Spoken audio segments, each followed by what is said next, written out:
आप सभी श्रोता मित्रों को नमस्कार। प्रस्तुत है अंकिता जैन जी द्वारा लिखित कहानी नीरू। तेरा करूं दिन गिन गिन के इंतज़ार, आजा पिया आई बहार। घर के बाहर स्कूटी स्टैंड पर टिकाते ही कानों में गीत के बोल पड़े तो बबीता समझ गई कि भीतर क्या चल रहा होगा। कई बार वह स्कूल के बीच में आई है। काम वालियों पर अचानक धावा बोलने की ज़रूरत वह खुद समझती ही है, दूसरों को भी नसीहतें देती रहती है। आज भी वह फ्लाइंग स्क्वाड की हेड थी। बबीता ने घंटी बजाई। अपनी धुन में सवार नीरू कहाँ सुनने वाली थी।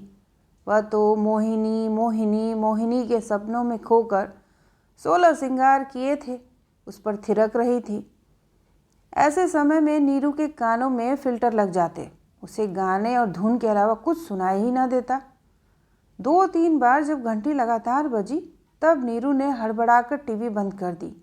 दरवाज़ा खोलते ही बबीता को देखकर खिलखिला दी। हर समय खिलखिला देना और मोती जैसे दांत दिखाकर अपनी गलती को भी हवा में उड़ा देना नीरू का जन्मजात गुण है। बबीता की आंखों में क्रोध और अनदेखी का मिला जुला भाव उभरा। उसने घुसते ही नीरू के सर पर एक चमाट मारी। कितनी बार कहा है बिट्टू के सामने ये सब नाच गाना मत किया कर। अरे दीदी, उसे तो मज़ा आता है, देखो कैसे नाच रहा है। नीरू ने दोनों हाथ की उंगलियां उठाकर बिट्टू की ओर देख नाचने की एक्टिंग की। बिट्टू भी गोल गोल घूमकर नाचने लगा। हाँ, बस यही सब सीखेगा।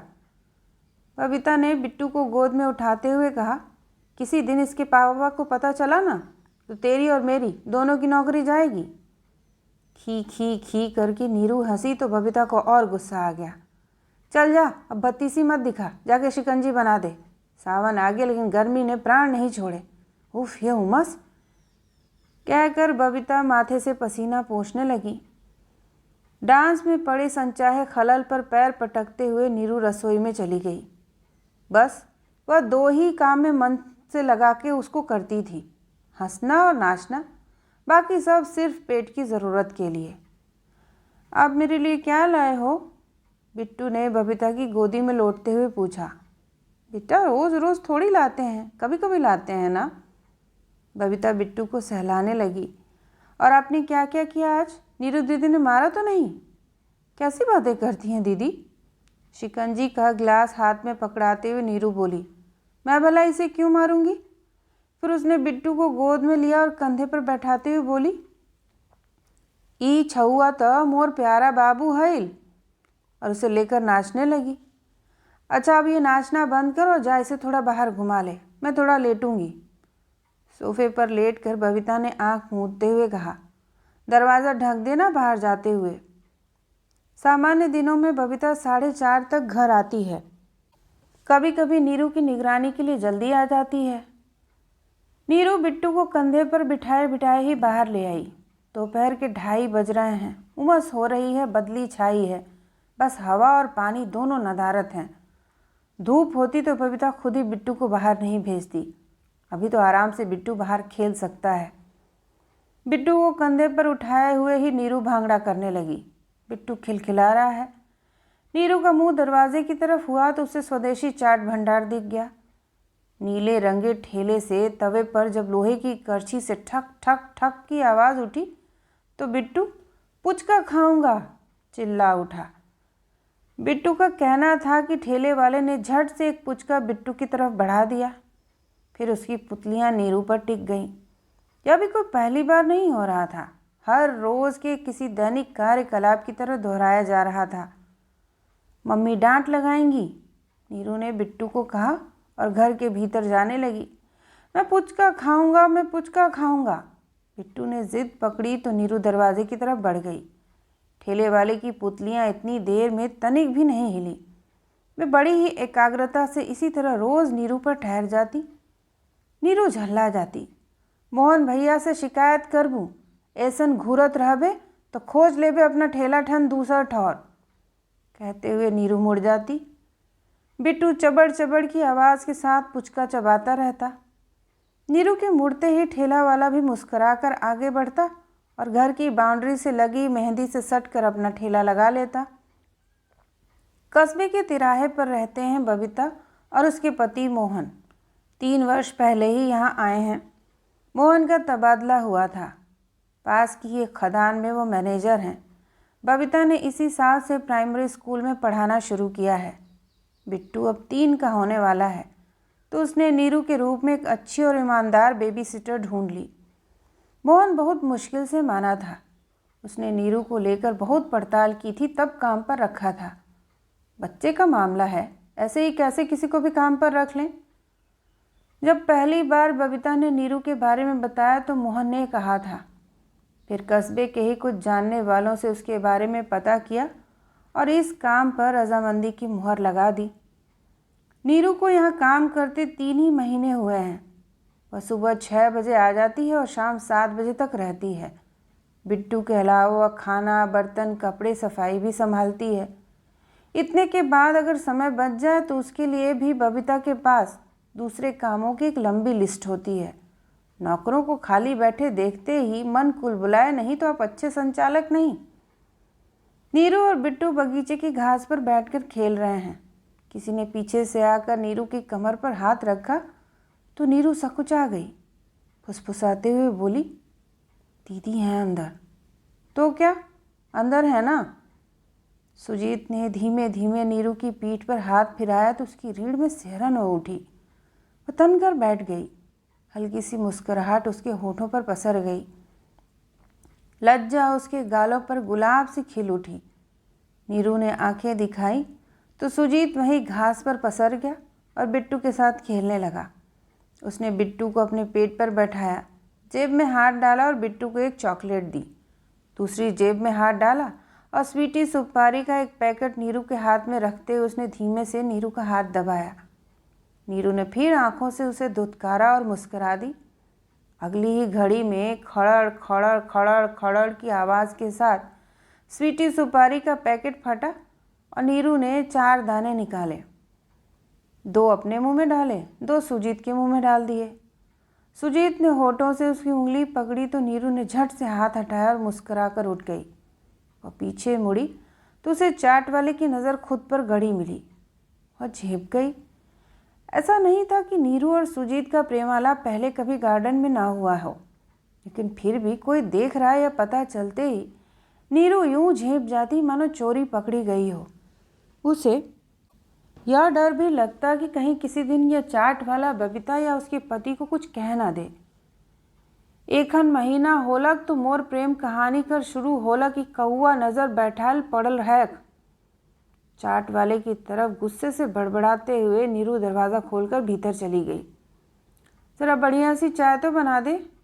भीतर घुसी तो बबीता बोली, सुजीत भी आने वाला होगा। आ गए हैं, नीरू बोली और रोमांच से उपजी मुस्कान छुपाते हुए रसोई में चली गई।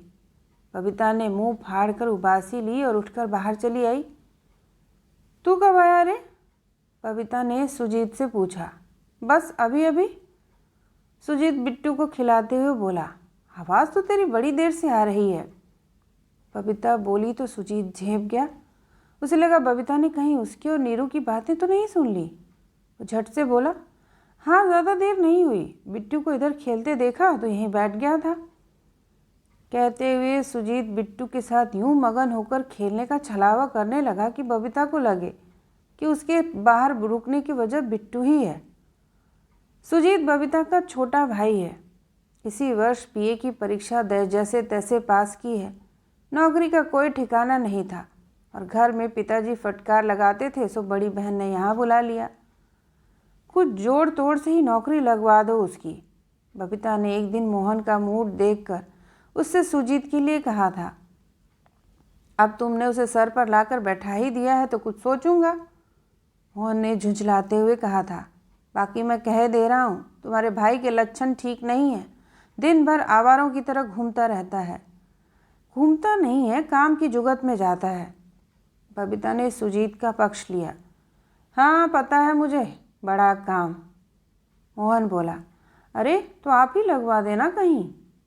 कहते हुए बबीता ने मोहन को घूरा, फिर अपने काम में लग गई।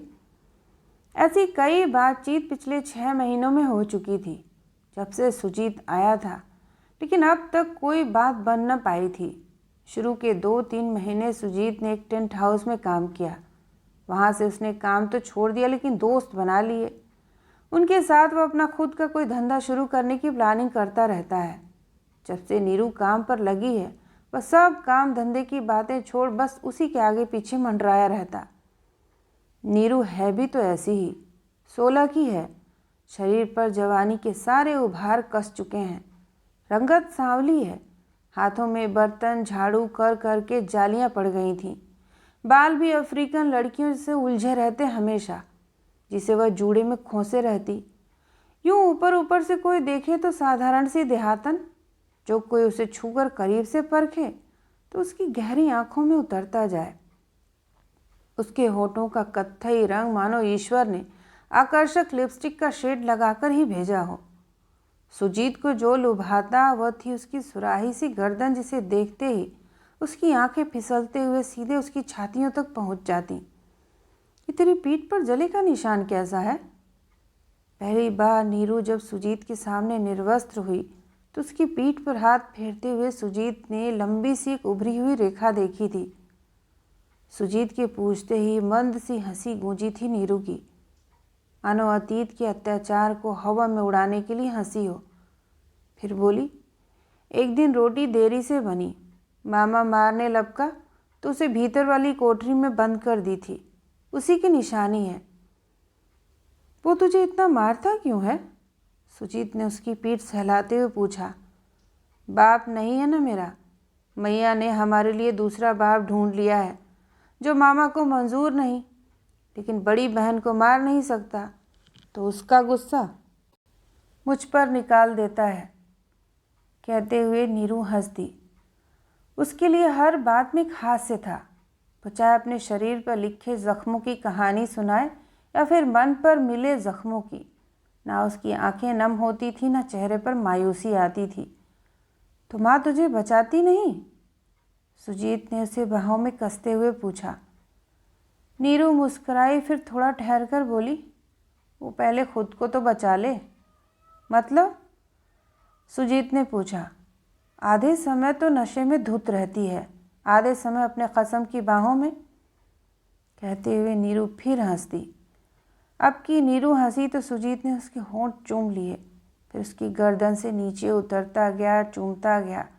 और उस दिन नीरू ने सुजीत और उसके बीच बनी मालिक नौकर की दीवार को ठहरते हुए देखा। उसके बाद यह महीने में हर चौथे दिन की कहानी बनने लगी थी।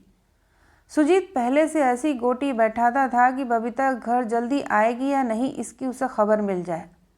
मोहन और बबीता की तरफ से बेफिक्र होकर ही वह नीरू को बाहों में लेता। जितनी देर वे दोनों चरम सुख का आनंद उठाते, उतनी देर बिट्टू को मोबाइल में कार्टून देखने का आनंद मिलता।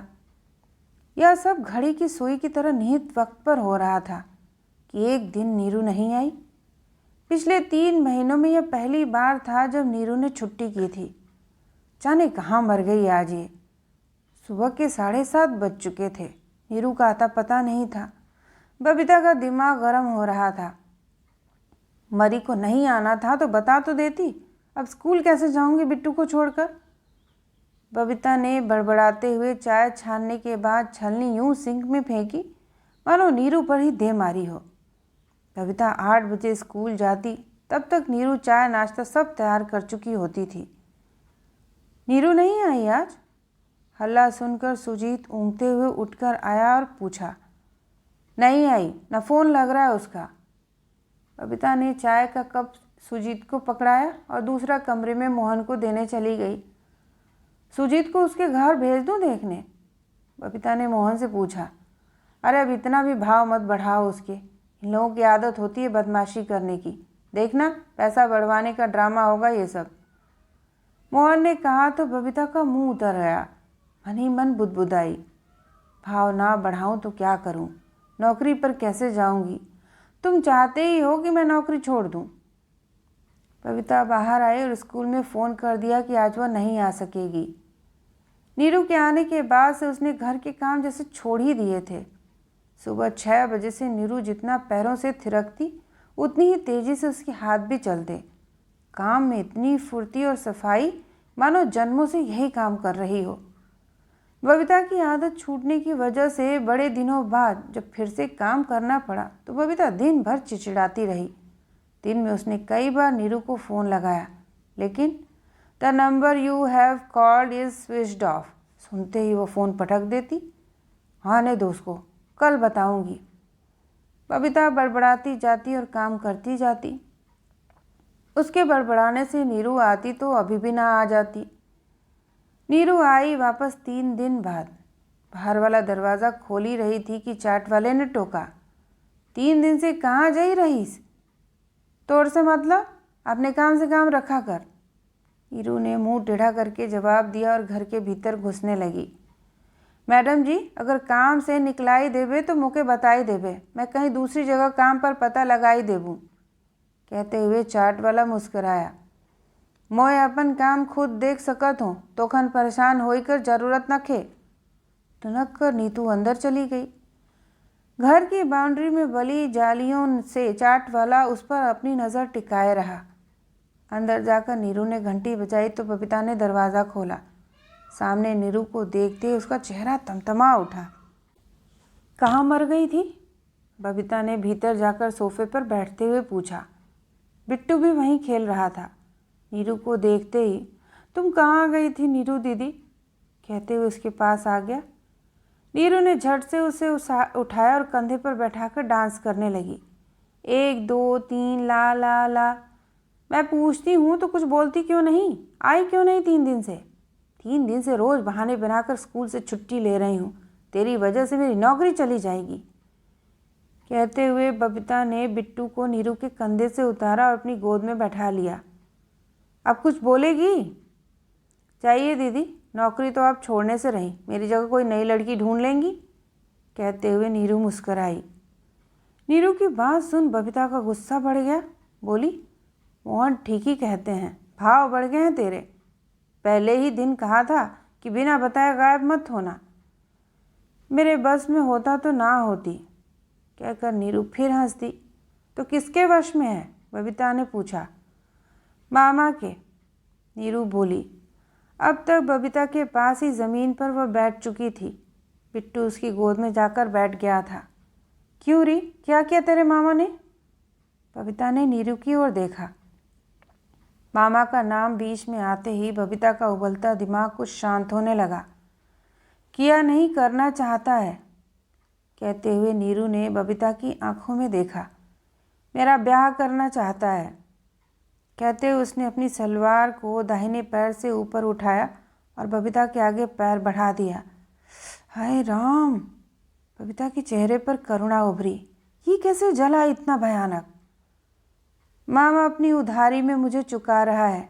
किसी से बहुत कर्जा लिया था, अब कर्जे के पैसे नहीं हैं तो उस हरामी दल्ले से मेरा ब्याह करना चाहता है, नीरू बोली। वो आदमी भी तुम्हारी जाति का है क्या? बबीता ने यूं पूछा कि नीरू उसका आशा समझ गई। ऊंची जाति का ही है दीदी, लेकिन उसकी बीवी मर चुकी है, 2 बच्चे हैं, सट्टा का नशा करता है, तो उसे उसकी जाति वाली कोई कुंवारी लड़की मिल नहीं रही, कहते हुए नीरू मुस्कुरा दी। आदमी जात है, पैंट गरम किए बगैर कब तक जिंदगी गुजारेगा? इस बार नीरू खी करके हंस रही थी। चल पगली, कुछ भी बोलती है, बबीता ने मुस्कुराते हुए कहा। तेरी माँ कुछ नहीं कहती, कैसे मारने देती है मामा को? बबीता ने हैरानी से पूछा। वो घर में रहेगी तब तो उसे कुछ मालूम होगा। नीरू ने आंखें तरेरी। हफ्ता हफ्ता भर गायब रहती है उस आदमी के चक्कर में, और जब घर आती है तो नशे में धुत। उसे तो अब गिनती भी याद ना होगी कि उसके कितने बच्चे हैं। ऐसे नहीं बोलते। बबीता ने नीरू के सर में धीरे से चमाट मारी। वैसे तू क्यों इनकार कर रही है? 16 की तो तू हो ही चुकी है। 1-2 साल में वैसे भी तेरी शादी कर ही देते घर वाले। ऊंची जाति का है, पैसे वाला है, ठाट से रहेगी, दूसरों के घरों में काम नहीं करना पड़ेगा, बल्कि तेरे अपने घर में नौकर होंगे। मेरा दूल्हा कोई बुढ़ा ठुड्ढा नहीं होगा दीदी, एकदम जवान होगा, जवानी से भरा हुआ, जो मेरे साथ नाच सके और मेरे नाच को देख भी सके, कहते हुए नीरू खिलखिला दी। अब काम कर लूं कि किसी और को रखेंगी? नीरू ने पूछा। क्यों रखूंगी किसी और को? चल चुपचाप काम कर ले। और सुन, जा पहले एक बढ़िया से शिकंजी बना दे, तेरे हाथ की शिकंजी से बढ़िया नशा होता है। कहते हुए बबीता सोफे पर पसर गई। 3 दिन बाद उसे यूं सुस्ताने का मौका मिल रहा था। नीरू बबीता की बात पर हंसते हुए रसोई में चली गई। रसोई में पहुंचकर उसने सबसे पहले सुजीत को मैसेज किया, मैं आ गई हूँ। मैसेज करते हुए उसे रीढ़ की झुरझुरी महसूस हुई, मानो सुजीत का हाथ उसकी कमर से लगा हो। वह अपनी ही सोच में मुस्कुराई और काम में लग गई। सुन, तू यहीं रहकर काम क्यों नहीं करती? उसी दिन शाम को नीरू घर जाने को हुई तो बबीता ने रोका। घर में वैसे भी तेरा मामा रहता है जो मारता है, तो ब्याह से मना करेगी तो फिर मारेगा। माँ को तेरी मतलब है नहीं तो यहीं रह जा। बबीता नीरू को जता तो यही रही थी कि वह उसके भले की ही बात कर रही है, उसे उसका ख्याल है, फिक्र है, लेकिन असल में उसे ये धुकधुकी चल रही थी कि कल से नीरू फिर गायब हो गई तो उसका क्या होगा। मोहन दूसरा नौकर ढूंढने में नाटक करेगा, उसे तो बहाना मिल जाएगा नौकरी छुड़ाने का। बबीता किसी भी तरह नीरू को हाथ से जाने नहीं देना चाहती थी। मैं आज तो चली जाती हूँ, कल आ जाऊँगी अपने कपड़े लेकर, भाई बहन को भी बता दूँगी, कहकर नीरू चली गई। उसे तो जैसे मुंह मांगी मुराद मिल गई थी। वह भी तो इस घर में रहना चाहती है, हाँ, लेकिन सुजीत की पत्नी बनकर, नौकरानी बनकर नहीं। इस ख्याल को नीरू ने झटका और फिलहाल नौकरानी में ही काम चलाने का मन बना लिया। सुजीत के साथ उसे और ज़्यादा वक्त मिलेगा, रात मिलेगी, सोचकर ही उसका शरीर खिल उठा। उसने दोनों हाथों से खुद को बांधा और पैरों को नचाते हुए घर से निकल गई। चाट वाले ने नीरू को इतना खुश कम ही देखा था। नीरू की जब उससे आंखें मिली तो उसने बिना कुछ कहे ही आंखों आंखों में चाट वाले को दुत्कार दिया और लहराते नाचते आगे बढ़ गई। घर पहुंची तो मैया आई हुई थी। नीरू हैरान थी कि आज मैया घर में भी हैं और होश में भी। ऐसा साल खाड़ में एक बार भी होता है। नीरू जान गई कि कोई ज़रूरी बात ही होगी, या तो अगले दिन रोपा के लिए जाना होगा या फिर बैंक का कोई काम होगा। उसने ना किसी से कुछ पूछा, ना ही बताया कि अब कल से उसकी घर वापसी नहीं होगी। उसने तय कर लिया था कि कल सवेरे वहाँ पहुँचकर मैया को फ़ोन कर देगी। पहले बताएगी तो मामा पैर बांध कर घर में पटक देगा। तो कतेक दिन रहबे? नीरू ने रसोई में चूल्हे पर फूंकनी देती माँ से पूछा। माँ जब घर में होश में होती तो वही खाना पकाती, वरना तो नीरू सुबह 4 बजे उठकर नदी जाकर नहाकर कपड़े लत्ते सब निपटा कर भाई और मामा के लिए खाना पकाकर जाती। सांझ को जब वापस आती तो फिर चूल्हे में घुस जाती। यूं सुस्ता के थाली में खुद से खाना आ जाए ऐसा मौका कम आता था, लेकिन नीरू को बस इसी मौके पर माँ अच्छी लगती, उसे लाड़ लड़ाने की इच्छा होती। पर ना तो ऐसा उसने कभी किया था, ना ही माहौल उसे ऐसा करने देता। कायल रोपा हुई तब जाबू, माँ ने नीरू की थाली में गर्मा गर्म भात डालते हुए कहा। देख मैया, जल्दी खाबे पीबे और जल्दी सुतबे, बिहाने जल्दी उठबे, रोपे रोपे जाब। मोए नहीं जाबू, आज दीदी खिस्साई हैं, मामा मोके मायर रहत से कर ले 3 दिन नहीं जई रहूं। नीरू ने अपनी बात दृढ़ता से बिना किसी हमदर्दी की उम्मीद के कही और फुर्ती से खाना निपटाकर सोने चली गई। खाट पर पड़ते ही उसने सुजीत को मैसेज किया, कल से तुम्हारे साथ होंगी रात में भी। आज की रात कैसे काटूं इंतज़ार में? सुजीत ने रिप्लाई किया। मैसेज पढ़कर नीरू मुस्कुराए तो उसने चादर से मुंह ढाँप लिया। घर में रहती थी तो मामा पूरी नज़र रखता था। उसका फ़ोन भी मांग कर देखता रहता है कि किसी लड़के के चक्कर में पड़ गई तो उसके हाथ से निकल जाएगी। अगली सुबह वही हुआ जो नीरू ने तय किया था। माँ, आज से मोए नहीं आबूँ, उठे हन रहबूँ। दोपहर के खाने के समय नीरू ने माँ को फ़ोन करके कहा, तोर मामा के बताबे। माँ ने अपने कंधे से जिम्मेदारी उतार कर मामा के कंधे पर डालते हुए कहा, मोए मामा के नहीं बताबूँ, तोय जान, मैं हलहे घर आबूँ तब तोय घर आबे और बिना दारू पिए आबे। होश पर जोर देते हुए नीरू ने कहा और फ़ोन काट दिया। नीरू जानती थी कि मामा यहाँ आकर कोई हंगामा नहीं करेगा। मोहन से डरता था वो। शुरू शुरू में जब नीरू काम पर लगी ही थी तब एक दिन उसने बहुत नौटंकी मचाई थी काम छुड़ाने के लिए। किस्मत से उस दिन इतवार था। मोहन ने अपने थानेदार मित्र को फ़ोन करके मामा की अच्छे से पूजा करवा दी थी। उस दिन के बाद से मामा ने घर में झांका तक नहीं। यह और बात है कि उस पिटाई का बदला मामा ने घर में जमकर नीरू पर निकाला, पर नीरू ने काम नहीं छोड़ा। नीरू ने जब से बबीता के यहाँ रहना शुरू किया था, बबीता को तो जैसे एक्स्ट्रा प्रोटीन मिलने लगा हो। पहले नीरू शाम को चली जाती थी, अब रात का खाना और उसके बाद सबके कमरे में पानी की बोतल, दूध, चाय सब नीरू के जिम्मे। पहले वह सिर्फ बिट्टू की आया थी, अब पूरे घर की आया बनती जा रही थी। रात जब बबीता और मोहन के खर्राटे घर में गूंजने लगते, सुजीत दबे पांव नीरू को अपने कमरे में ले जाता। कमरे के भीतर की आवाज़ें उन्होंने कभी बाहर नहीं आने दी। नीरू के लिए सब कुछ वैसा ही चल रहा था जैसा वह चाहती थी। तुम दीदी से कब बात करोगे? सारी ज़िंदगी मुझे यहाँ नौकरानी ही बनाए रखोगे या ब्याह भी करोगे? एक रात नीरू ने बदन पर कपड़े चढ़ाते हुए पूछा। पहले 18 की तो हो जा, इतनी क्या जल्दी पड़ी है कि ब्याह के चक्कर में जेल जाना पड़े? सुजीत ने उसका हाथ खींचकर उसे फिर बिस्तर पर बिठा लिया। साल भर की ही तो बाकी है, तुम दीदी से बात तो करना शुरू करो। नीरू बोली, अरे कर लूँगा, इतनी बेचैन मत हो। जो ब्याह के बाद मिलता वो तो अभी भी मिल रहा है ना। कहते हुए सुजीत की आंखों में फिर से हवस तैरने लगी। उसने बाहों में नीरू को दबोचा तो नीरू उसे झटक कर खड़ी हो गई। ब्याह के बाद सिर्फ यही नहीं मिलता, उसने अपने हाथों से अपनी देह को दिखाते हुए कहा, इज्जत भी मिलती है। इस तरह छुप छुप कर डर डर कर नहीं मिलना पड़ेगा। अरे चुप हो जा रे, सुजीत ने कुछ नाराज़गी जताई। कहते हुए नीरू कमरे से बाहर चली गई। 2.5 महीने में यह पहली बार था जब नीरू सुजीत से नाराज़ हुई थी। वह जाकर सो गई। इसके बाद कुछ महीने यूं ही बीत गए। हर तीसरे दिन नीरू सुजीत से ब्याह के लिए कहती और सुजीत हर बार उसे डांट कर चुप करा देता। तो घर जात हीस के धैर्य के लेगोन नीरू के बबीता के यही बस जाने के महीने भर बाद ही नीरू का मामा आ गया था उसे लीने। मोय नी जाबू बगरा परेशान करबे तो मोर मोहन भैया के बताई देबू। नीरू डर भी रही थी और धमका भी रही थी। तू झापड़ देबू नी धमकी भुलाई जाबे। मामा ने नीरू की चोटी पकड़कर उसे दरवाजे से बाहर ले जाते हुए कहा, छोड़ छोड़ मोर। नीरू चीखी, दीदी बचाओ मुझे। नीरू ने ज़ोर ज़ोर से चीखना शुरू किया तो बबीता भागी आई। नीरू का मामा उसे सड़क पर घसीटते हुए ले जा रहा था।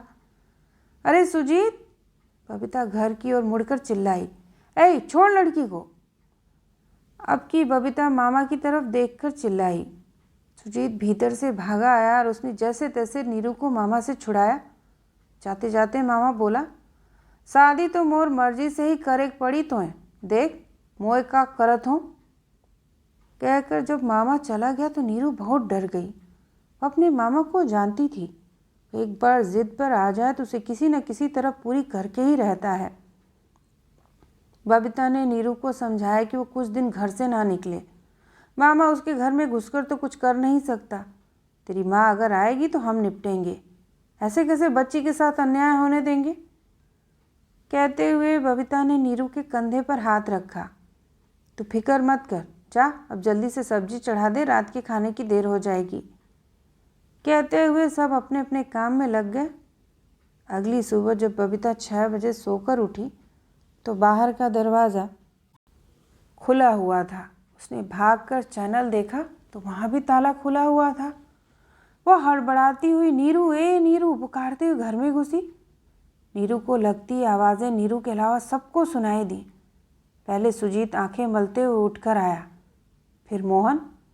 क्या हुआ, सवेरे सवेरे इतना क्यों चिल्ला रही हो? नीरू कहीं दिख नहीं रही। मैं उठी तो बाहर के दोनों दरवाजे खुले थे, बबीता ने कहा और धम से माथा पकड़कर सोफे पर बैठ गई। अरे पहले अलमारी और सामान देखो, कुछ गायब तो नहीं हुआ है? सब देख लिया मैंने, कुछ गायब नहीं लगता सिवाय नीरू के, बबीता बोली। सुजीत घर के बाहर नीरू नीरू चिल्लाते हुए आया। नीरू कहाँ सुनने वाली थी। नीरू तो भागी जा रही थी। गांव के बाहर से गुजरती रेलवे पटरी पर पीछे से कोई पुकार रहा था, नीरू रुक, हेल रुक लड़की, ए मैया रुक नीरू। तोय मोर पीछा का लेखनी छोड़ीस, भाग इठन से। नीरू कहती जाती और तेज भागती जाती। दूर से ट्रेन आ रही थी। नीरू का पीछा करने वाले चाट वाले ने अपनी गति बढ़ाई। नीरू रुक, ए मर जईख रुक, त कौन नाची। चाट वाला सुबह की क्रिया के लिए पटरियों पर आया था। जब उसने किसी लड़की को पटरियों पर भागते देखा तब झट से लोटा उठाया, क्रिया से निपटा और धोती बांध कर लड़की के पीछे हो लिया। थोड़ा आगे पहुंचा तो उसे नीरू पहचान में आ गई। पूरा दम लगा के भागा और जाकर नीरू को दबोच लिया। फुर्ती से पटरी से हटाया। ट्रेन अब भी उनसे कुछ सेकंड दूर थी। वह नीरू को तब तक दबोचे रहा जब तक ट्रेन गुजर नहीं गई। ट्रेन के गुजरते ही उसने नीरू को छोड़ा तो नीरू ने पास से एक पत्थर उठाकर उसे मारने को हाथ बढ़ाया। उसे दोबारा हाथ लगाया तो इसी से सर फोड़ दूंगी तेरा। बाबा टांगी नाथ की सौगंध, जो मैं तुझे हाथ भी लगाऊं तो। चाट वाले ने अपनी गर्दन पर चिमटी ली। पर बिटिया जे तो बता कि मरना कहाँ है आई। चाट वाले की आंखों में अपने लिए करुणा, मुंह से बिटिया सुनकर नीरू के हाथ का कसाव जरा कम हुआ। उसे ध्यान आया कि आज तक चाट वाले ने उसे जब भी देखा कभी गंदी नज़रों से नहीं देखा। उसकी आंखों में छिछोरापन नहीं था। वह देखता था पर शायद वैसे ही जैसे अपने गांव की बेटी को कोई नज़र में रखना चाहता हो। उसने कभी नीरू से कोई गंदी बात नहीं की थी। बस आते जाते उसका हालचाल पूछता।